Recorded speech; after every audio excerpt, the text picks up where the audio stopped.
You are the richest ghost in history. At this very moment, your virtual fingers hover over a fortune that could topple governments, buy islands, or collapse the global economy. But you cannot touch a single cent, not even a Satoshi. The world searches for your face in every shadow, analyzes every comma in your old emails, and dissects your code as if it were sacred scripture.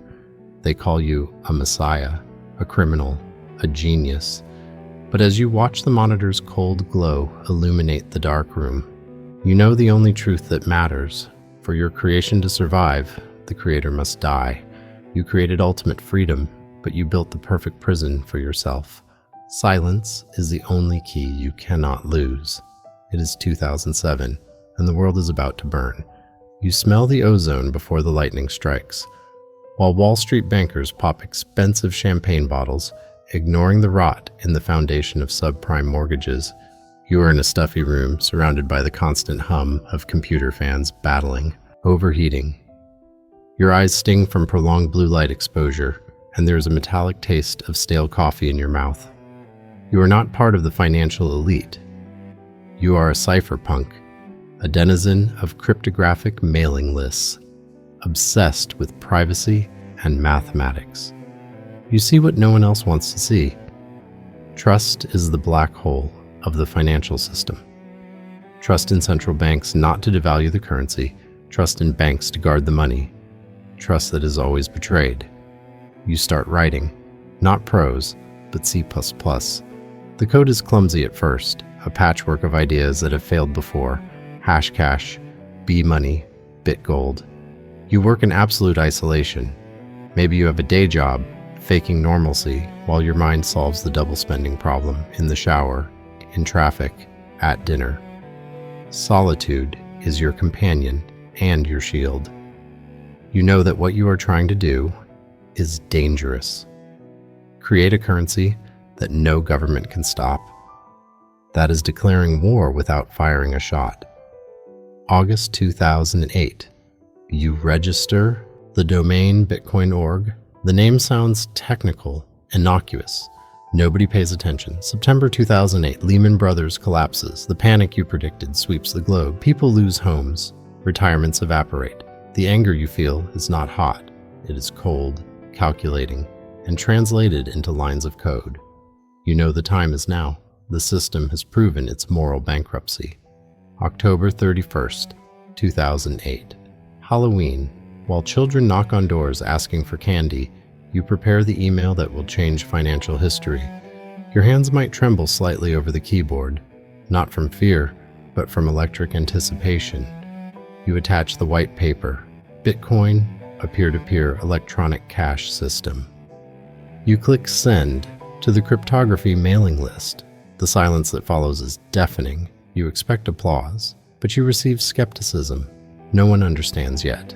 They think it is just another utopian project doomed to fail, unaware that you have just lit the fuse on a bomb that will take a decade to fully detonate. The irony is cruel. You are offering the lifeboat in the middle of the shipwreck, and the passengers are laughing at the hull design. You return to the code. The paper accepts everything, but the compiler is unforgiving. You have to make this work. January 2009. The winter cold seeps through the windows, but the heat from the processors keeps your room warm. It's time. Block 0, the Genesis block. You decide to leave a message, a proof of life and purpose, carved forever into the blockchain. You open the Times newspaper. The headline screams, "Chancellor on brink of second bailout for banks." You type that phrase into the hexadecimal code of the first block. It is your silent manifesto, an eternal mockery etched onto the digital stone. You compile, execute. Your heart races. It works. The network is alive. And right now, you are the only person in the world using it. It is the loneliness of God on the first day of creation. The first days are fragile. The network is just you, and maybe 2 other curious people. Hal Finney is the first to respond with genuine enthusiasm. When he downloads the software, you feel a physical relief, as if a weight has been lifted off your chest. You send 10 bitcoins to him. It is the first transaction. It's worthless. $0. But the magic happened. Value was transferred without a bank in between.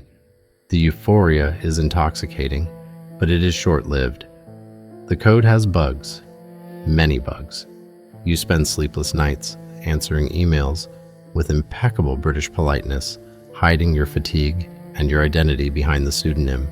You are patient, instructive, the benevolent teacher of a new era. But the paranoia begins to set in. As more geeks join, more eyes scrutinize your work. Every compliment is a risk. Every question about who you are is a threat. You deflect, focusing on the technology. I am better with code than with words, you say, lying, because your words are as precise as your mathematics. October 5th, 2009, the new Liberty Standard establishes the first exchange value, 1,309.03 BTC for $1. You laugh. It's ridiculous. But it's real. Suddenly, the mathematical endeavor has a price. In 2010, someone buys 2 pizzas for 10,000 bitcoins. The community celebrates. You observe, satisfied, but worried. The toy is turning into money, and where there is money, there are predators. The project starts to grow faster than you can control. Gavin Anderson reaches out. He is enthusiastic, vocal, public, the opposite of you. You trust him, but with reservations. He wants to bring Bitcoin to the masses. You want Bitcoin to survive infancy. Then, the disaster happens. A value overflow bug creates billions of Bitcoins out of thin air. It is a moment of absolute terror. Your vision of perfect digital scarcity is being violated by a syntax error. Cold sweat runs down your back as you race to create a patch. You need to convince the network to revert the transaction. It is a test of authority in a decentralized system. They follow you. Bitcoin is saved, but you realize the fragility of everything. You are no longer just a programmer. You are the guardian of a nascent financial ecosystem. And then, the real world bangs on the door with the force of a battering ram. WikiLeaks, under global financial blockade, decides to accept Bitcoin. The community is buzzing. This is what we were made for. But you feel your blood run cold. You rush to the forum. Your fingers pound the keyboard. Frustration overflowing. No, don't bring this to us now, you think. The swarm of wasps is coming. You write publicly. It would have been good to get this attention in any other context. WikiLeaks has kicked the hornet's nest, and the swarm is coming straight for us. You know that Bitcoin is still a baby. If the US government decides this is a tool for terrorism right now, they will crush it before it learns to walk. Gavin tells you innocently that he was invited to give a lecture at the CIA about Bitcoin. The acronym CIA glows on your screen like a red neon sign. The fear becomes visceral. It's no longer about code. It's about physical freedom. It's about Guantanamo. It's about disappearing into a dark cell. You realize that your mere presence is the greatest risk to the project. As long as there is a leader, there will be a single point of failure. As long as there is a Satoshi Nakamoto to be subpoenaed, arrested, or broken, Bitcoin is not truly decentralized. You make the hardest decision of your life. You look at your creation, now pulsing and alive, and know that for it to live, the Father must abandon it. December 2010. You start cleaning house. You remove your name from the software's copyright notices. You pass the network alert keys to Gavin. Every email is measured. Every instruction is final. You feel a profound sadness, a melancholy that weighs on your bones. It's like giving up a child for adoption to save them from a war. You organize your files. The private keys to the early blocks, that million bitcoins you mined to keep the network alive in the beginning, are encrypted and stored away. You could be a billionaire.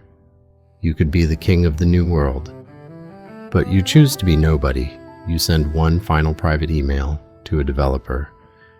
I've moved on to other things. It's in good hands with Gavin and the others. The phrase is simple, even banal, but it closes an era. You disconnect. Silence returns to the room, but now it is different. It is not the silence of creation. It is the silence of escape. You watch from the shadows as the world goes mad. 2011 brings the Silk Road, your pristine currency of mathematical freedom being used to buy heroin and contract killers. Do you feel revulsion or validation? The tool works, indifferent to morality, exactly as you designed it. Censorship is impossible. But guilt is a phantom sitting next to you. Headlines begin to link your name to crime. Newsweek magazine pursues an elderly Japanese-American man in California. You watch the media circus destroy the privacy of an innocent Dorian Nakamoto. Rage makes you break the silence for a brief second. 5 years later, you log into an old account just to say, "I am not Dorian Nakamoto," and disappear again. The price soars. $10, $100, $1,000. Your untouched wallet is worth millions, then billions. The temptation to move a single coin must be excruciating. Maybe you need cash for medical expenses. Maybe your personal life is falling apart. Maybe you are sick, dying in a hospital, holding the key to a fortune in your memory, but unable to use it without destroying the myth. If you sell, the market panics. Satoshi is selling. The project is over. You become a prisoner of your own wealth. Moving one coin is revealing you are alive. It is inviting the IRS, the FBI, the mob. You discover the final irony. The only way to maintain your freedom is to live like a poor man, sitting on a mountain of digital gold. The years pass. You watch Bitcoin fork, the community fighting a civil war over block size. They twist your old words like theologians arguing over biblical verses. Satoshi said this. Satoshi wanted that. You want to scream, to intervene, to correct the course. You see the corporate greed, the fraudulent ICOs, the scams, but you hold back. Your fingers do not touch the keyboard. You understand that your authority is toxic. Bitcoin needs to be governed by consensus, not by a benevolent dictator, even if that dictator is you. Your absence is your greatest gift. It is 2024. The world has changed irrevocably. Bitcoin is no longer nerd money. It is a strategic asset for nations.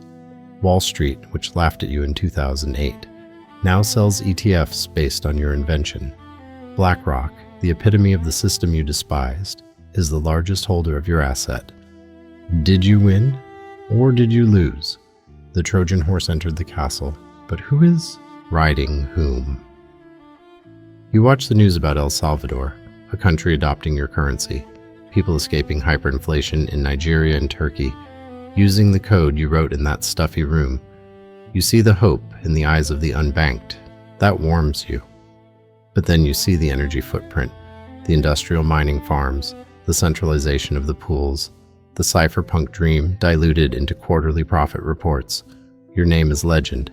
Statues are erected, virtual and real. Nobel Prizes are suggested for a ghost, and your wallet of 1 million BTC remains untouched, a monument of self-control, unmatched in human history. The world speculates that you died. Hal Finney is gone, Dave Kleeman is gone, Len Sossaman is gone. Maybe you were one of them. Maybe you are all of them. Or maybe you are just a tired old programmer, watching the sunset, knowing that the only thing protecting your family and your peace is the fact that no one will ever know what you did. You created something the world cannot shut down. You took money out of the hands of kings and gave it to mathematics. You look at your hands, old hands now, and wonder if it was worth it.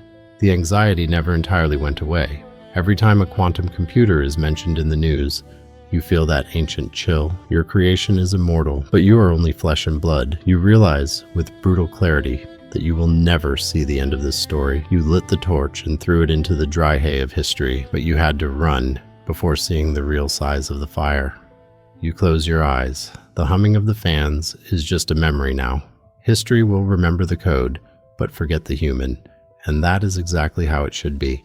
You sacrificed your ego so the world could have an immutable truth. In the end, the question is not who Satoshi Nakamoto is. The question is, what would you do if you held the key to change the world? but the price was to disappear forever. Would you have the strength to never, ever claim the glory? Silence is your answer. You lived this life. But there is another waiting for you, another choice, another destiny, another truth no one told you. The next life is next door. Can you bear it? If this life left a mark on you, leave your like. Share so others can experience what you just felt. And subscribe, because every week you become someone else. History does not wait. Will you?